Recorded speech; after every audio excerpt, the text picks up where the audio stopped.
Hello everybody, it's Wyvern here with a video to discuss the lizardmen changes we got to see in the recent Ever-Chosen Invitational. I'm aware that there was a lot of other changes made to units and other factions. There was a lot of balance shifts enacted by CA. Obviously the Vampire Coast in of themselves are a new faction that seems to be a lot of fun and seems to be pretty varied and shake things up a good bit, though I personally don't think they're overpowered, at least based on what we've currently seen. I know some people are rather upset about some things or worried about something being overpowered. That wasn't really my take from it, but they're definitely a pretty cool faction right now, and they seem to be pretty exciting and new. But lizardmen got a big rework. Sure, Giants got more weapon strength. There were a few other changes elsewhere. The Vampire Counts got their Bloodline Lords available in Quick Match, of course. Stuff like that. So there were certainly other changes, but the lizardmen, in my opinion, got the biggest single faction rework as far as we've seen. There's, I think, the Corporal got more mass, and there was some other stuff. I'm going to try not to segue too much into that here, but I really want to discuss the lizardmen changes because there was some pretty big buffs, some pretty big nerfs, and some pretty big reworks of quite a few of their mechanics or quite a few of their abilities. So first and foremost, I want to go over the nerfs. The bad news, I suppose. Cold Spear Riders and Cold Riders now have Primal Instincts. This was not the case before, or right now, as I'm casting this video. It's not the case. They're basically just a normal, cheap-ish AP Cav with kind of crappy stats, except for weapon strength.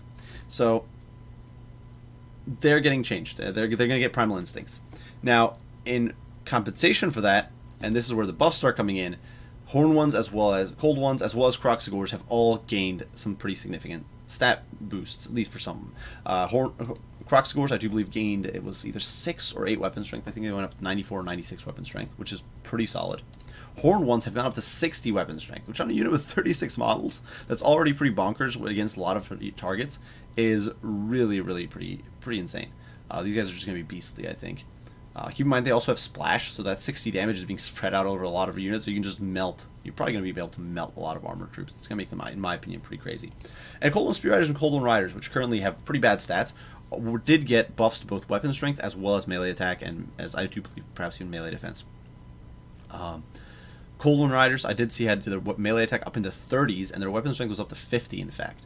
So they're becoming a much more competitive Cav stat-wise, except for the Primal Instincts. Now, even with the stat buffs, many of you might be saying, well, Primal Instincts screws this up. It essentially makes proper Cav play impossible for the Lizardmen. Well, but this is where one of the other changes comes into play, and that's the complete rework of Cold-Blooded. As it stands now, Cold-Blooded is a single target heal, roughly equivalent from what I've seen to about a regrowth. I could be wrong. I don't know the exact numbers, so I do apologize for that, but as far as I've seen, Cold-Blooded, it's about equivalent to, say, regrowth. The price you pay is that it comes with massive stat debuffs on the targeted unit, but it is a huge heal. It is a heal that does not cost any Winds of Magic, and it is available on every hero and lord you bring. So, with up to 3 Lord and Hero units, you can get some massive value, some massive healing done. And what this current version of Cold-Blooded, this soon-to-be replaced version of Cold-Blooded, has done is really created a single model meta, because single models benefit the most from healing by far, unless it's Invocation of the Hack, which returns models as well. But single models, because they don't lose efficiency the longer they've been fighting, there's a huge incentive. If you can keep them healed up constantly, they're going to be delivering that same amount of damage, the same amount of performance constantly. And so Lizardmen, because of Cold-Blooded, stacked on top of both Apotheosis and Verification Crystals, they've had this single model meta. It's not optimal in every situation, especially against dwarves. I think this is a horrible choice to do, to spam single models, but that's a whole nother situation. But by and large, we have this single model meta with Lizardmen currently. It's what a lot of players will go with. It's not necessarily what I would recommend in every matchup. It's not what I personally do that often, but I know a lot of players really rely on the single model meta, and it really defines the Lizardmen currently. The only other major build I can think of is Kite Spam with Skinks. So those are basically the 2 meta builds for Lizardmen. But Cold-Blood is getting, forget about that, because Cold-Blood is getting completely reworked. The heal is gone, the debuffs are gone, and the charges are up to 4. Now what Cold-Blooded does is it gives you plus 16 leadership and instantly stops Rampage. And this lasts for, I do believe it was 30 seconds, might have been 40. The cooldowns are still the same. It is still available on every Lord and Hero. But this rework, in my opinion, is huge. Now, there are a lot of people upset about this. There are a lot of people complaining that it's going to make lizardmen unplayable or much weaker than they currently are, and they're already a somewhat weaker or limited faction due to the fact that they don't have regiments for now. They're missing a lot of units, a lot of their roster, all that sort of stuff. But in my opinion, it's actually pretty good improvement. It's actually a pretty good change for the lizardmen. Why? Well, because it makes a lot of those units that were previously not very viable, not really incentivized, much more useful. Horned ones currently take an extreme degree of micro to make them work.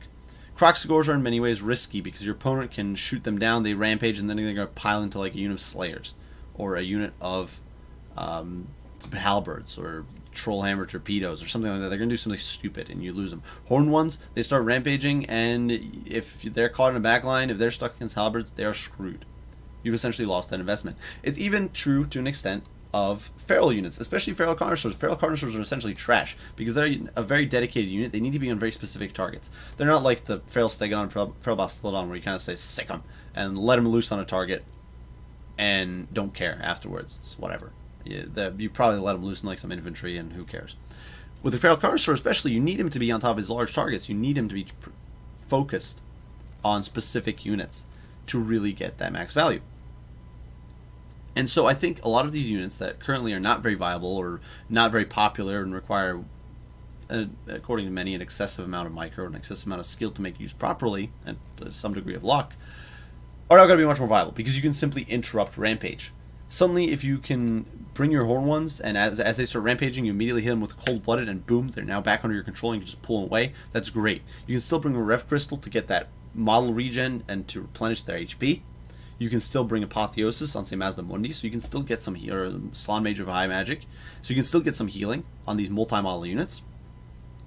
And at the same time, you can now break this Primal Instinct, break the Rampage, and use them essentially as a normal unit.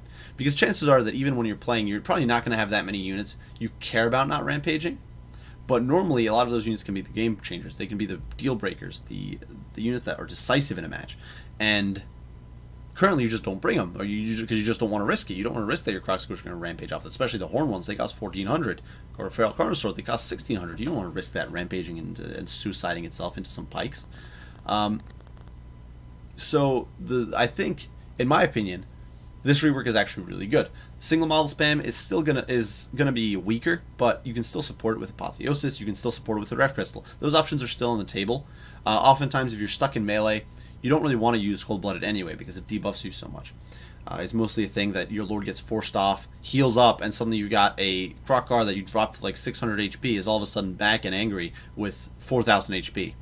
That's kind of what cold-blooded was, currently is. So I think it's going to prevent that sort of single model gimmicky play, but at the same time it's going to reward, I think, more skillful play, more usage of units that might have very solid stats but are crippled or very restrained by that Primal Instinct or Rampage mechanic. And I could see much more heavy cap play coming out of Lizardmen now, because even if some of your units rampage and you're not able to break that Primal Instinct, usually there's like a cav unit or two you're going to be sacrificing anyway. So the fact that you can suppress that at least on a few units, get some better setup, get some better opportunities, I think it's going to be huge. I think it's going to be very valuable. And I think that's a very positive change, in fact, for the Lizardmen.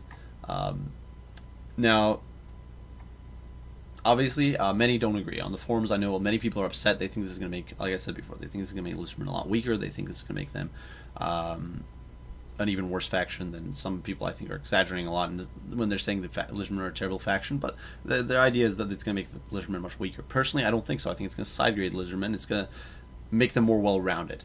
It's going to take them from being a faction that currently only utilizes about half of its roster on a consistent basis to being a faction that can utilize the majority of its roster. Single models are still viable. Like I said, you still got the tools. For most part, you're just not as rewarded ridiculously with cold-blooded. But now multi-model rampaging units that currently, or even single-model rampaging units that were previously very risky or very undesirable, are suddenly much, much more viable, in my opinion.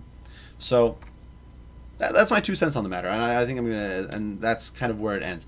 Those were the major changes I saw as well. So big buffs to weapon strength on cold ones, as well as horn ones and Croxagores. They all got weapon strength buffs. Cold ones got stat buffs to compensate for the nerfs inflicted on their or with Primal Instincts. I don't know if the costs are changed. Like I said, we're not aware of that yet. We'll probably see that in the upcoming patch notes whenever those hit. That'll probably be in a few weeks, I would assume. But hey, fingers crossed, one can hope it comes sooner.